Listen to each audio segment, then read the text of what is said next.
자, 모두들 반갑습니다. 지니 인베스트먼트의 강태공 전문가입니다. 자, 금일은 2차 전지 추락할 때 외국인은 10배 올라가는 이 종목 풀 매수했네요. 라는 내용을 가지고서 방송을 시작해 보려고 합니다. 방송을 시작하기에 앞서서 늘 말씀드리는 여러분들의 좋아요, 구독하기, 댓글까지는 너무나 많은 힘이 된다라고 말씀을 드리면서 오늘의 방송을 시작해 보도록 하겠습니다. 일단은 여러분들도 지금 시장의 분위기를 아시겠지만 지금 일단은 전체적으로 이 시장 상방에 대한 기대는 굉장히 많이 나오고 있는 추세예요. 알다시피 최근에 이제 미국 3대 투자 은행 같은 경우 뭡니까? 모건 스탠리라든지 골드만삭스라든지 JP 모건 같은 경우는 내년 코스피 2700, 2800에 대한 이야기를 하면서 어찌됐든지 내년에는 증시가 다시 반등할 거다라는 이 기대감이 굉장히 많이 반영이 되는 그런 상황이라 저는 생각하고 있거든요. 자, 근데 문제는 뭐냐고 하면은 지금 보통 많은 사람들이 지금까지 2차 전지 관련되어 있는 모멘텀, 2차 전지 관련되어 있는 수혜주를 굉장히 많이 샀을 거예요. 근데 내년에 시장의 상방이 기대되는 이 시점에서 뭐한다? 최근에 시장에 조정이 들어오고 있습니다. 자, 그러다 보니까 뭐가 낙폭이 제일 크냐고 하면은 머스크 제발 가만히 있어줘 하면서 뭐 한다고요? 2차 전지주들이 2차 전지 ETF가 전체적으로 수익률이 추락하고 있다. 그래서 지금 테슬라 실적 둔화라든지 이런 것들 관련해 가지고 2차 전지 관련 상장지수 펀드의 질주에 제동이 걸리면서 전체적인 시장의 하락은 어떻게 되고 있다고요? 지금 이제 2차 전지 관련되어 있는 이 종목들의 하락폭이 조금씩 커지고 있는데, 그럼 우리가 여기서 이제 뭐예요?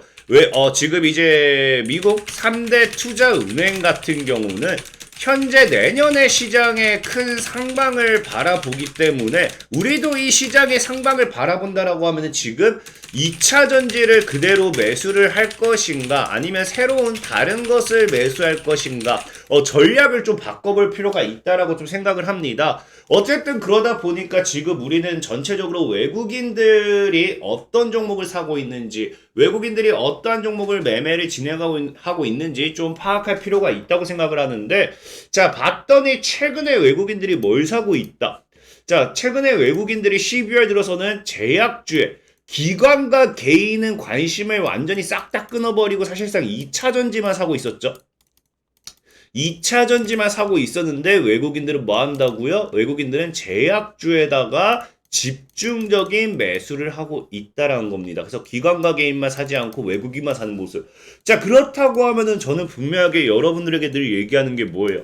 어찌됐든지 지금 우리나라 시장의 상방을 외국인들이 예상한다고 하면 우리는 외국인이 매수하는 제약바이오를 안 살 수는 없다라고 저는 생각을 해요. 자, 그렇기 때문에 오늘은 좀 제약바이오 관련돼 가지고 지금은 2차 전지를 외국인들이 팔고 제약바이오를 보고 있다고 하면은 우리는 제약바이오 관련해 가지고 좀 매수를 해봐야 되지 않을까 좀 말씀을 드리고 싶은 거고, 근데 늘 중요한 거는 말했다시피 제약바이오 관련해서 어때요?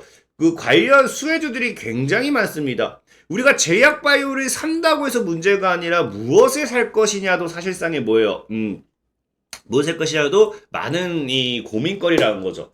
자, 그러면은 지금 외국인들 입장에서는 아까 얘기했다시피 미국의 3대 은행, 모건 스탠리라든지 골드만삭스라든지 JP 모건이라든지 이런 애들 같은 경우는 과연 이 제약바이오에서 어디 쪽으로 시선을 두고 있는가를 좀 본다고 하면은 우리나라 국내 시장에서도 제약바이오 관련되어 있는 모멘텀의 종목을 무엇을 볼 것인가를 좀 판단해 볼 수 있는데, 자, 봤더니 이제 모건 스탠리 같은 경우는 뭐라고요? 자, 모건 스탠리 같은 경우는요, 일본의 삼바이오라는 기업이 내년에 398%, 약 400%나 오른다고 하는데 그 이유가 뭐다? 이 삼바이오라는 기업이 뭐 하는 기업이다 봤더니 뇌졸중과 뇌 손상 관련 재생세포 약물 개발. 그러니까 어쨌든 얘 같은 경우도 뭡니까? 뇌졸중 관련되어 있는 기업이라는 거예요. 첫 번째, 지금 모건 스탠리는 뇌졸중 관련 기업 투자, 뇌졸중 관련 기업 투자를 해라 라고 이야기를 하고 있고, 자, 지금 골드만삭스 같은 경우는 어떻게 하냐? 골드만삭스 같은 경우는 뇌전증 치료제 준비 중인 제논을 사야 된다. 뇌전증 치료제 관련해가지고 올라간다.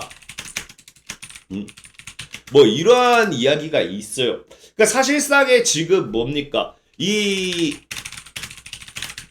뇌졸중과 뇌전증은 전혀 다릅니다. 전혀 다르지만 우리가 조금 더 비슷하게 본다라고 하면은 뇌졸중 후에 뭐하다 또 다른 진한 뇌전증이 이어진다는 거예요.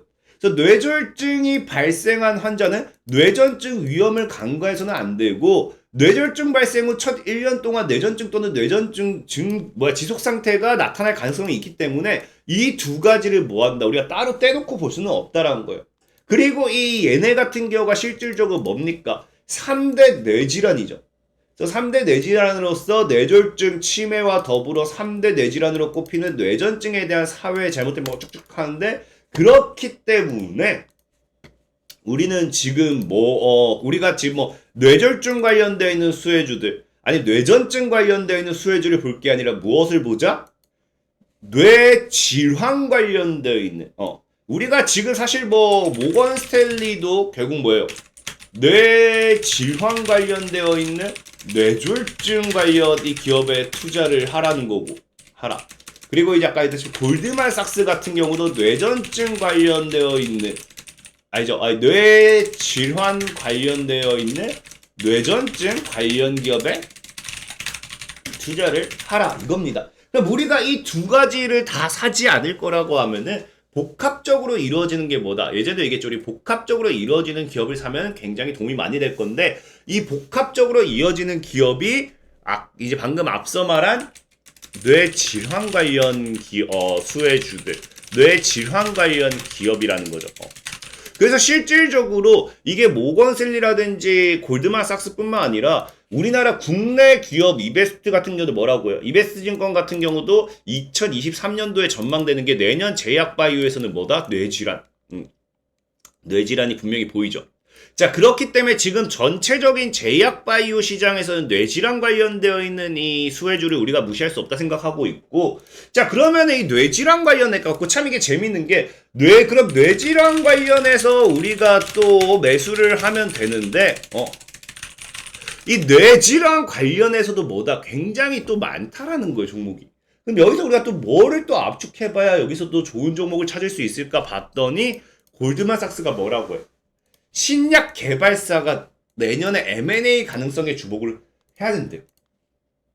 근데 실질적으로 이게 골드만삭스뿐만 아니라 제약바이오 업계가 지금 내년 상반기에 M&A 활발해질 것으로 예상하고 있거든요. 그러면 우리가 M&A 관련 모멘텀, 자, M&A 관련 모멘텀, M&A 관련 모멘텀의 뇌질환을 봐야 되는데, 그럼 왜 하필 내년 상반기부터 다시 M&A 관련되어 있는 이러한 것들을 예상을 하나? 우리가 이것도 좀 알고 갈 필요가 있다고 생각을 해요. 왜 이걸 예상을 할까? 보면은 이건 뭐 때문이냐? 자, 지금 여러분들 상황 알다시피 K-헬스 바이오에 저렇게 지금 투자 한파지만 돈은 몰리고 있습니다. 어디에? 제약바이오에. 근데 이 돈이 아까도 말했듯이 외국인들의 매수세가 몰린다, 그렇게 몰리면서 헬스 바이오 기업 투자 유치가 잇따르고 있는데, 이게 뭐 때문이냐고 하면 여러분들 알다시피 뭐예요? 이제 내년 초에 뭐가 있습니까? JP모건 헬스케어가 있죠. 그래서 K-바이오 기술 수출 큰 장터 JP모건 헬스케어가 20개사가 출격하고 있고요. 새해 1월 9일부터 12일까지 열립니다. 자, 그렇다고 하면은 지금 시장의 분위기는 우리가 뭘 봐야 된다? JP모건 헬스케어를 앞두고 여기에서 이제 이슈가 될 만한 뭐예요? M&A와 뇌질환 관련 모멘텀을 가지고 있는 그러한 기업을 우리가 찾아보자라는 거죠. 찾아보자. 그래서 오늘 여러분들에게 소개시켜드리고 싶은 종목이 뭐냐고 하면요, 바로 카이노스메드라는 종목이에요. 카이노스메드. 카이노스메드가 제가 10배까지도 올라갈 수 있다고 얘기하는 거는 지금 3, 4천 원짜리에서 정말 이 제약바이오 모멘텀으로 엮여버린다고 하면요. 과거의 고점까지 올라갔을 때는 10배 정도, 3만 원 정도까지 충분히 노려볼 수 있는 그러한 제약바이오는 그러한 파동이 기대되는 종목입니다. 그래서 충분히 불가능하다 생각하지도 않고 이 카이노스메드 같은 경우는 앞에도 얘기했다시피 뭐예요? 뇌질환 치료제 개발, M&A로 헬스케어 진출이라는 거예요. 헬스케어 진출. 근데 앞에도 보면 아시겠지만 자 기술 수출 큰 장터 JP모건 헬스케어와 함께 아까 앞에 신약 개발사들 뭐예요? 신약 개발사들 M&A 활발해진다 했잖아요. 근데 이 전체적으로 이 M&A 활발 같은 경우도 신약 개발사 내년 M&A 가능성의 주목도 뭡니까? 이 M&A 가능성이 15% 이상으로 예상되는 건강관리라는 거예요. 그 골드만삭스도 이 건강관리 헬스케어 관련돼 가지고 M&A를 좀 눈여겨보려 했는데 카이노스메드 같은 경우도 결국 뭐다? 뇌질환 치료제 개발하면서 M&A로 헬스케어 진출하겠다라는 이슈가 나왔던 거고요.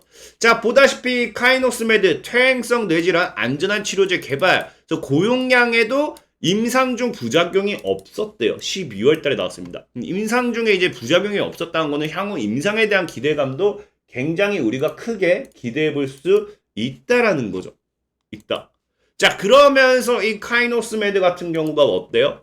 1월에 뭐 한다? 글로벌 기업들과 활발한 미팅을 나눴으며 다가올 JP모건 헬스케어 컨퍼런스에서 글로벌 파트너링을 통해 퇴행성 뇌질환 치료제 KM819의 개발을 가속화하는 방침이다. 그래서 여기 관련해 가지고 이제 특허 이런 것들 임상 관련되어 있는 이슈가 뭐다? JP모건 헬스케어를 통해서 다시 한번 이슈가 되어준다고 하면요.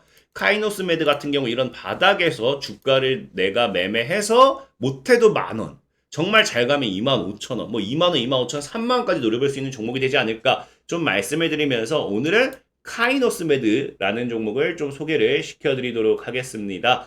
자, 그리고 늘 말씀드리다시피 이런 시황적인 부분에 있어서의 종목은 당연히 상승하는 데 있어서 시간이 좀 걸릴 수밖에 없어요. 그래서 제가 늘 뭐라 했습니까? 영상의 하단을 보시라고. 영상의 하단을 보면은 다른 게 아니고 이제 뭐가 있냐고 하면은 이런 식으로 링크가 있어요. 링크를 클릭하시면 지금 1733분이 들어와 있습니다. 1733분이 들어와 있고요. 여기서 제가 직접적으로 매수부터 매도까지 사인을 이런 식으로 모두 다 드리고 있습니다. 모두 다.